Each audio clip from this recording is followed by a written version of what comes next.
Hello, welcome everyone. I'm Renee Collins, and you are listening to the second installment broadcast of a show called Overtones on WLXU 93.9 LPFM Lexington. And I am Renee Collins, your host. Each week at this time on Mondays from 3 to 4 p.m., this show will bring you the listening audience, the very best in local musicians, local venues, and those who support musicians. Local organizations also that promote music education in this great city of Lexington that has to offer the fans of music in this area and beyond.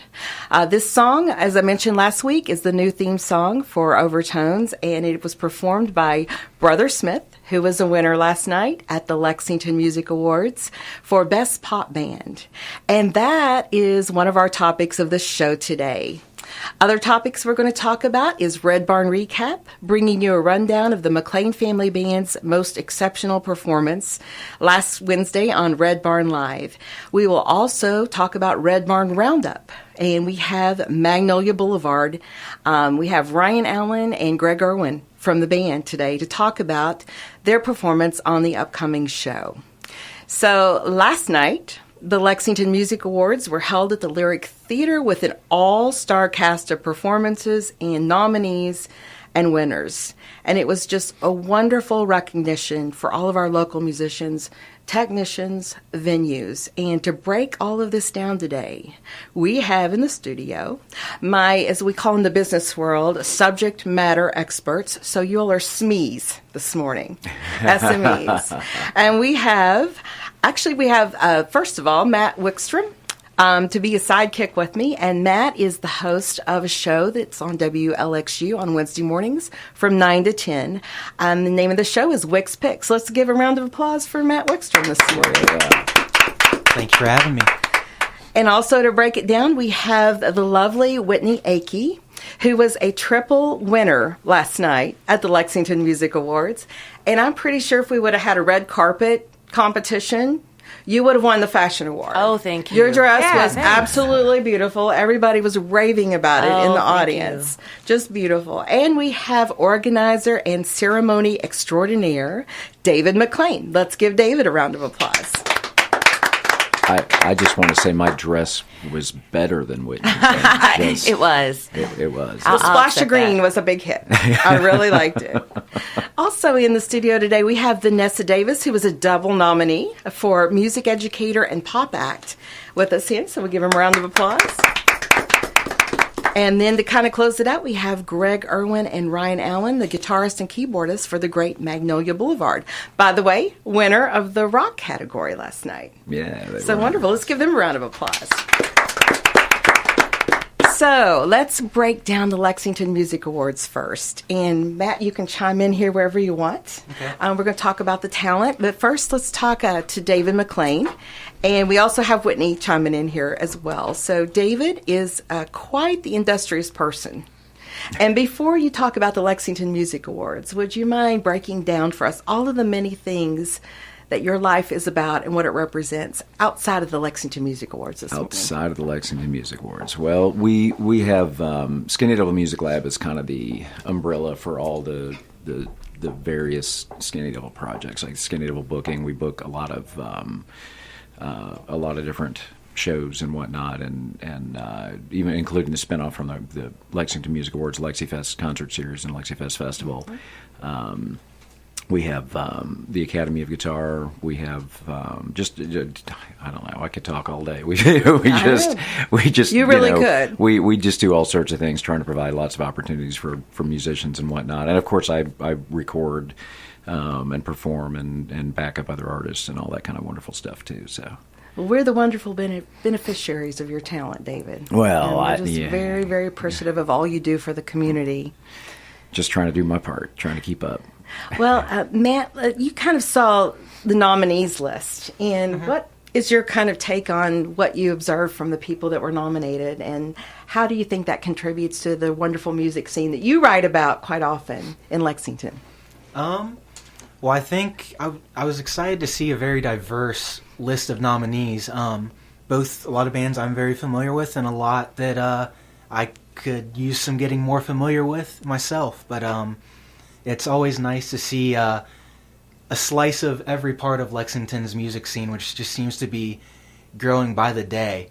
New bands and artists getting out there and performing. So it's always nice to see people from different slices and sections from the music community here getting their recognition and being able to come together and celebrate together. Yeah, so I totally agree with you. And the diversity that was represented in the nominees list is something for us all to be very, very proud of. Absolutely. So, Whitney, what's your breakdown? And before I talk to David and kind of get his assessment, what's your breakdown of what did you enjoy most last night? What were some of your favorite moments? I always enjoy the live performances. They are continuously just the best part of the show. I don't think I can go anywhere else and sit in one room and get such a diverse array of local performances. I was a big fan of the African dance and drum. Me too. Did they kill it or what? Oh my gosh, they killed it. Game. Listen, everybody brought their A game, but yeah, they were awesome. I told David last night the dancers, the drums were amazing. The dancers, though, I've never seen dancers perform with such joy that I could feel it like coming off the stage. It was incredible. I so agree with that. And in addition to that, I really enjoyed hearing Clark sing last night. Oh, beautiful. And the Climb Every Mountain a cappella. That takes a lot of courage to get on the stage, not only sing a cappella, but to hit the notes that she hit last night. Yeah. I feel like we were in the Memorex commercial. We probably would have had something breaking last night. It was just absolutely beautiful. And the other thing I really enjoyed, David, was the start with the national anthem and the cello player that you had. Yeah, Uni Choi Reich. I met Uni years ago when she was playing with Michael Jonathan on Wood Songs, and I think we met when I was backing her, and then I've done a couple of projects with her husband Paul, and I always want to kick the show off right. So we've had as diverse as any one show is. That's kind of what we've done with the national anthem each year. The first year it was Miles Oslin. Miles just knocked it out of the park, and then we had Alan Robinson, buddy of mine, guitar player, Berkeley grad, and just slayed it. He had gone in and pre-recorded backing tracks for the harmonies, so he's playing to his own tracks, and that was like stunning. And then last year we had Jessie Lane Powell come in and just sing it straight, and then Uni this year, and she said, "How do you want me to do this?" And it's the same thing I tell everybody. I don't micromanage talent. If I get one thing right in all of this, is that I get talented people, and then I get the hell out of their way, and I let them do what they do. And I think she just killed it last night. It was amazing. And I think you killed it as well with that philosophy, because that is just, it's probably very hard to organize something of that magnitude and not feel like you want to have your hands in it and all over it at all times. And I think one of the wonderful things that you do is you just really kind of get the outline kind of developed, and then everybody just kind of takes off with their own unique gifts and talents. Yeah. It just really produces a wonderful experience for all of us. Well, there's, I'm sure there are people a lot smarter than me who could do it all, but I'm not that bright. I'm not. Well, we disagree with that. So my thing is finding talented people in all areas and just cutting them loose. Give them. Ed the very first year, Ed Mackey came in from the Lexington Fashion Collaborative and said, "Hey, I don't mean to butt in, but I see you're doing this awards thing. Do you have your presenter guides and all that set?" And I said, "What's a presenter guide?" I've never done an award show. And he came in, so all the lovely models, he got them outfitted with local designers. All the dresses you saw last night are from local designers, made from locals and local models wearing them, and they come out and they're the presenter guides. And Ed has handled that. The Lexington Fashion Collaborative been on top of that since day one. So that talent, as well as the musical talent, as well as everything else that's going on, I try to just assemble talented people and then move. Mm-hmm. So basically, I'm a ringleader. Like the perfect thing is for me just to sort of stand there and let them go. So. Well, it's wonderful. So you're not even 12 hours probably out of this. I guess, feeling you get after you've accomplished something of this magnitude. But why don't you just share with us, what is your assessment of what happened last night? What were the highlights? What did you really enjoy seeing from being, you were backstage most of the time. I was off to the side and running around the back, and we lost our stage manager. There was a death in the family, and so at the last minute, we lost Angela and Marcia weren't able to get there. So, which is why you saw me running around on the stage quite a bit. Yeah. Normally, I'm not up there on the stage as much, but so the father of one of our presenter guides was standing there, and I said, "You're our new stage manager," but he didn't have any stage experience, so he was kind of helping the flow backstage and that kind of stuff.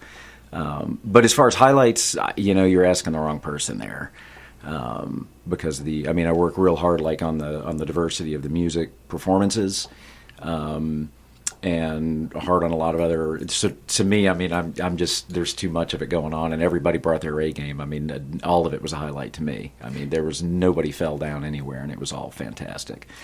Bill and Angie brought their A game. The Twigs, our house band, brought their A game. Every single music performance just knocked it out of the park. I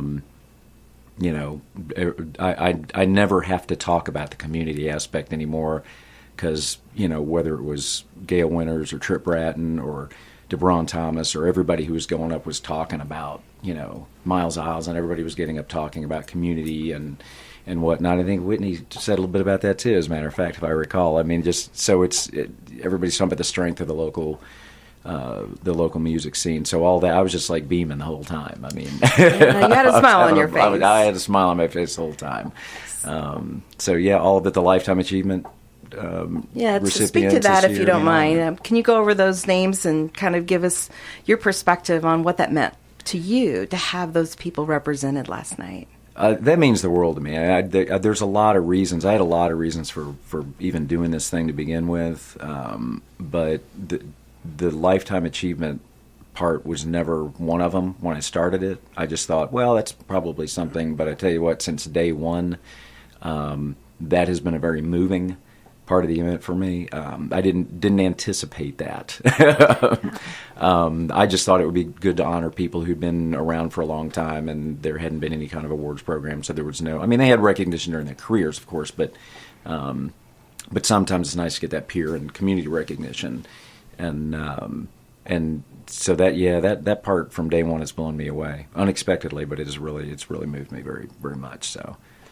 Well, thank you for being here in this studio with us today to kind of talk about this just very important event. We're so looking forward to next year. And I'm sure for you, today probably starts the process of thinking about next year. Oh, I started thinking about next year about 8 weeks back. Yeah. And that's what I think a lot of people don't really understand, is that this is a year-long process for you and for everybody that participates in this. Yeah. And that we all start thinking about those things coming up. Oh, yeah, because it takes a lot of prep. There's a lot of moving parts on this. It's not like a normal show. It sort of is. But it's kind of like if you did a bunch of shows and kind of crammed them into one. There's just a lot of moving parts, so it takes a little more pre-planning to pull one of these off smoothly. So, well, wonderful. Yeah, but I did want to. I'm sorry, because I got side. I went off in the weeds because I haven't slept much, and you'd asked me to break down some of the Lifetime Achievement. Yes. Recipients last night. We had Ron Crowder, fantastic blues guy. He spent years in California and down in Memphis and did all sorts of stuff, and then came up here. Came back here like 20 years ago, I think it was. And he's just fabulous. If you've not seen Ron live, you got to go see Ron Crowder live. Great harp player too. Great blues harp player. We had him up. In fact, last year we had a blues blowout with 4 incredible guys, including one of our guys who was on stage last night, G Busy. And then, of course, Sarah Holroyd, who just I had been unaware of her until a couple of years ago, and that to me, she's sort of the perfect. I don't know how do I say it? What's the word I'm looking for? Like just the one of the reasons we do this, because we all think we know the music industry so well, and none of us do at all. We know our slice of it. But you look and go, how? Once you see her whole story and everything, 26 years of, and how did I not know about this person?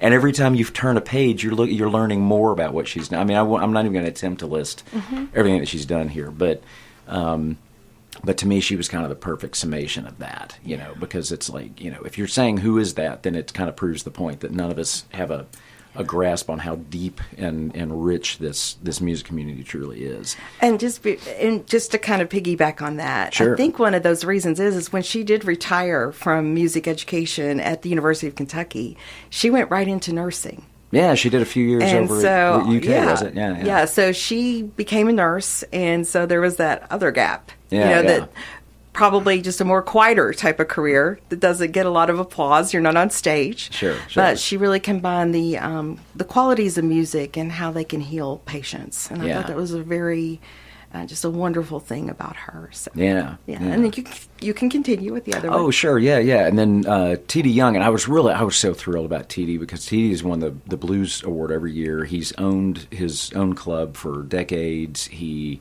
has been chosen as a winner. I don't know if he's ever had a break in years, representing the area and the Kentucky Blues Society in Memphis for the International Blues Challenge. And he was a finalist this year, so he had to. And every year he almost misses because the two events are like so close together. So he literally like leaps in the car and dashes back just in time for the awards. And so for him to come in after all that and get the lifetime achievement, that was really awesome too. And then Montgomery Gentry, of course, Troy dying earlier.